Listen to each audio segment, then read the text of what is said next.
Fala rapaziada, sejam bem-vindos a mais um vídeo aqui no Primeira Fila. Eu sou o Kevin Nicolas e hoje é dia de linha do tempo. Faz um tempo que eu não fazia vídeo nesse quadro, caras, e hoje falarei da Jordan. O Ed Jordan infelizmente nos deixou recentemente aí no último mês, mas a sua equipe ficou marcada para sempre entre os fãs da Fórmula 1. E ela inclusive chegou a lutar pelo título em certo ponto. E hoje contaremos a trajetória da ascensão e também da queda da Jordan na Fórmula 1. Então sem mais enrolações, vocês aí já sabem, bora para o vídeo.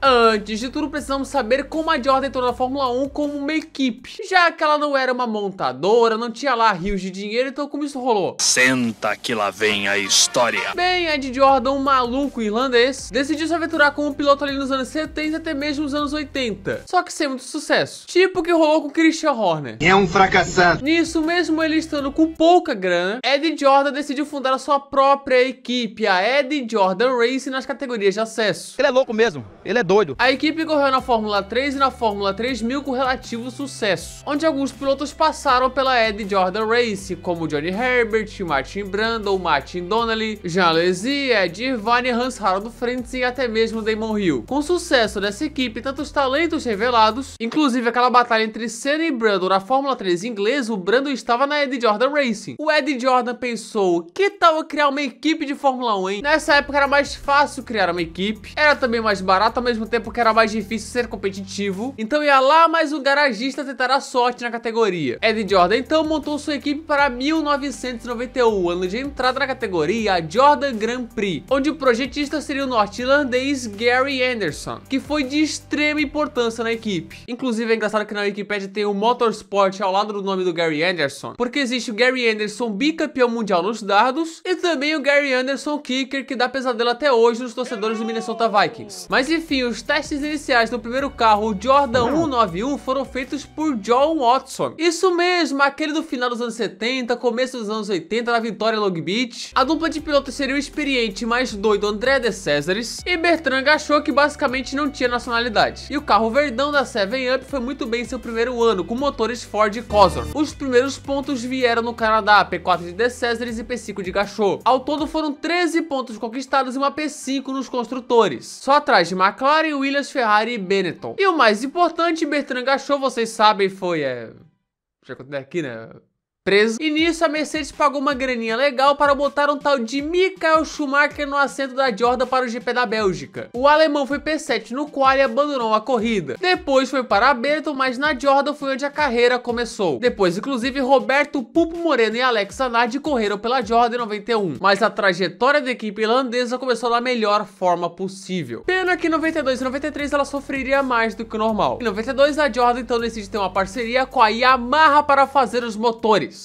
E foi um desastre. Quem teve essa ideia, hein? A dupla Stefano Modena e Maurício Gugelmin conseguiu só um pontinho com Modena no GP da Austrália e amargaram a P11 nos construtores, com apenas uma largada no top 10, com Gugelmin no México. Em 93 acabou a parceria e utilizaram os modestos motores Hart, onde o carro, apesar de muito bonito, não era lá aquelas coisas. Os pilotos inicialmente eram o flop Ivan Capelli e a promessa brasileira hypada na época, Rubens Barrichello. O Rubinho até teve boas apresentações, brigou pelo pódio e teve uma corrida mágica até quebrar em Donington e conquistou seus primeiros 2 pontos em Suzuka na chuva, onde Irvine também pontuou. Mas o segundo assento foi uma bagunça, 5 pilotos pilotaram no total, tem um inclusive que só durou alguns metros, o Marco Apicella. Só que apesar de melhor que 92, a Jordan parecia que só teve uma temporada ilusória em 91. Porém vem 1994, o ano em que a Jordan muda definitivamente de patamar. A dupla seguia com o Rubinho, mas agora com o Ed Irvine, que terminou 93 com a Jordan. Ainda com os motores Hart, o Jordan 194 mostrou desempenho. Na primeira corrida, P4 com Rubinho em Interlagos. E na segunda corrida, o inédito pódio em Aida, P3 para Rubinho.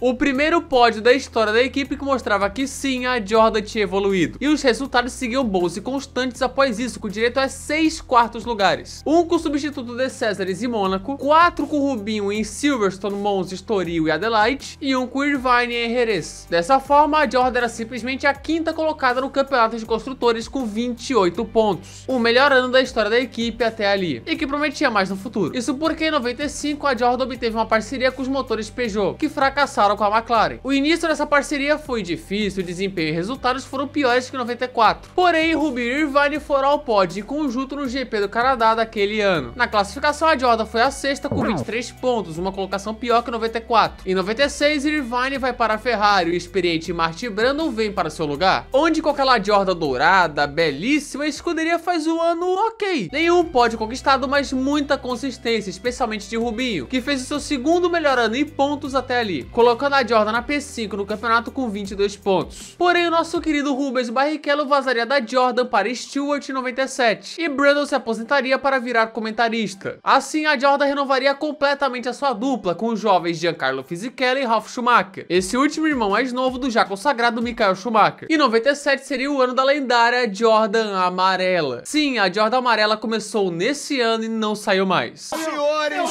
estão fazendo o seu coordenador muito feliz, senhores.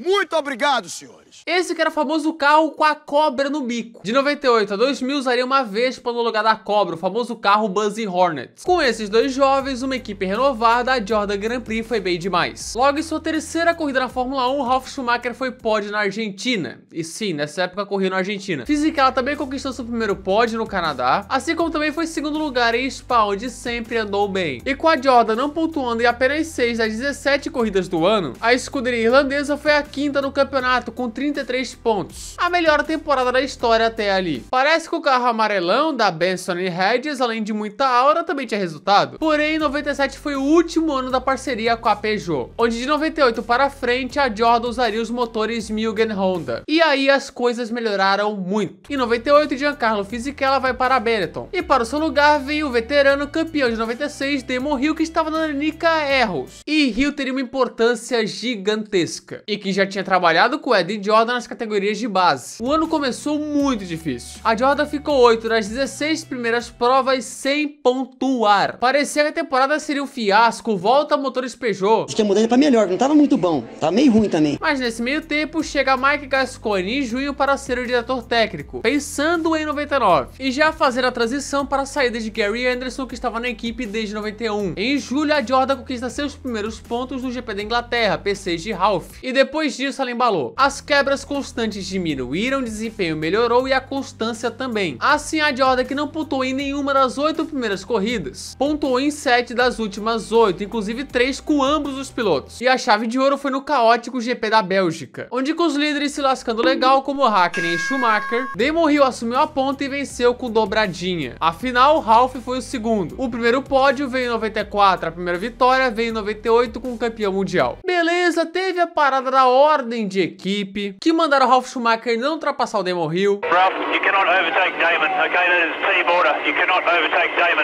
E que, na minha opinião, dado o contexto e as condições, era o certo mesmo. Mas era a consagração de uma equipe que há muito tempo era a quinta força, só atrás das grandes, e que estava lentamente tentando virar a quarta e até mesmo terceira força. O ano de 98 terminou com a Jordan em quarto, à frente da Benetton por 1 ponto e atrás da Williams Pica-Pau por somente 4 pontos. Isso graças a uma ultrapassagem de Damon Hill em cima de Frentzen na última curva da última volta do GP do Japão, que no caso foi a decisão da temporada. E se segure, porque 1999 seria melhor ainda. Eita! Ralf Schumacher, depois de toda a treta do GP da Bélgica, da ordem de equipe, vazou para a Williams, enquanto Hans-Harald Frentzen saía da Williams para a Jordan. E assim, em 99, teríamos uma dupla com Damon Hill e Hans-Harald Frentzen, dois pilotos que foram crias de Eddie Jordan na base, que começou de forma espetacular, o Frentzen no caso. Abertura na Austrália, P2 somente atrás de Irvine. No Brasil, P3 mesmo acabando a gasosa. Hill foi quarto em Imola, Frentzen foi quarto em Mônaco. No GP da França, com uma baita chuva em Manicourt, Frentzen brilhou e venceu sua primeira com a Jordan, a segunda vitória da equipe na Fórmula 1. E ele não saiu da P4 até o GP da Itália, com direito a 2 terceiros lugares na Alemanha e na Bélgica e uma vitória em Monza. Frentzen foi pole em Nürburgring, e estando 10 pontos atrás de Hakkinen, ele estava definitivamente na briga pelo campeonato. Na volta 32, ele estava empatando em pontos com Hakkinen e Irvine na ponta. Estão deixando a gente sonhar. Pena que após a parada ele fez cagada e o carro morreu na saída, tirando qualquer chance. Mas a Jordan chegou a ter uma chance de lutar e conquistar um campeonato, onde no fim terminaram 99 com 61 pontos, 2 vitórias, 6 pódios e a terceira colocação no campeonato, atrás apenas de McLaren e Ferrari, e à frente da Williams, campeã de 97 e da Benetton. Frentzen foi o terceiro colocado no campeonato de pilotos, e a Jordan coroava ali o melhor ano de sua existência. O Jordan 199 foi um sucesso. Agora tentaram manter essa pegada para os anos seguintes. Porém, em 2000 a Jordan já não teria Damon Hill, que se aposentou, e para o seu lugar veio o Jarno Trulli, que teve boas apresentações pela Prost. O carro seria renomeado para EJ10, EJ10. O EJ